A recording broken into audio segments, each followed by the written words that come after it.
why the protective factors? Why did we choose to align this program with this framework? So we know that nearly half of the children in the United States have experienced at least one adverse child experience, or ACE. And when unaddressed, these potentially traumatic experiences can result in both immediate and lifelong negative impacts. ACEs can include such things as witnessing or being a victim of violence, incarceration of a loved one, homelessness, divorce, or a parent's addiction, just to name a few. Luckily, and you all know this because you work with children, the negative effects of trauma can be mitigated.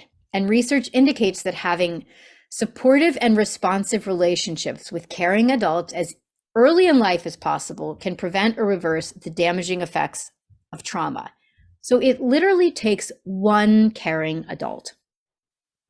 I want to share a story that highlights this. So several years ago, I was doing a poetry unit with a class of fourth graders, and I had read poems to them, and we'd written poetry as a class, and it had come time for them to write their own poems. So we went outside and everyone found their own spot to sit, and I gave them a half an hour to write a poem.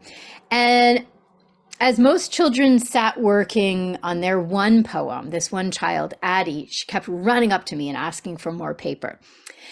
Addie was going through a hard time, and I knew this. She had just transitioned into foster care for the fourth time following her mother's admission into rehab, and she had switched schools 3 times in the past 2 years as she bounced back and forth between different family members and foster care placements. But as she raced back and forth to gather more papers, she looked so joyful. And during one of her trips to come collect paper, I noted, wow, Addie, you must be writing a lot of poems. And she just looked at me like, well, yeah, like it was nothing.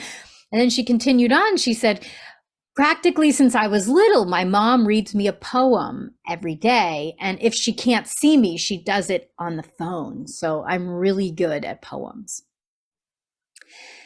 At the end of our writing session, we headed back inside, and I invited kids to share what they had written, and most children hesitated, but Addie's hand went right up, and she came to the front with her stack of poems, and she sort of said, like, this might take a while. And then she began, and I will never forget the first line that she read. I can help everyone. Just ask me, and I can help you. My mom gives me poems. Now I can give poems to everyone. So, despite her struggles, her mom had created this powerful routine with her daughter. And this had given Addie a sense of efficacy and strength and a way to express herself even as she coped with change and adversity. Her mother's poetry routine was helping to buffer her negative experiences. And this is what those protective factors are all about.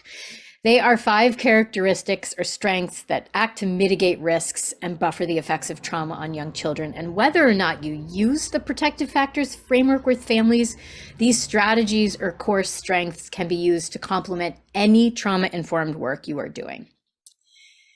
In our trauma-informed program, we cycle through these protective factors each month so that we cover multiple skills within each domain and offer holistic support.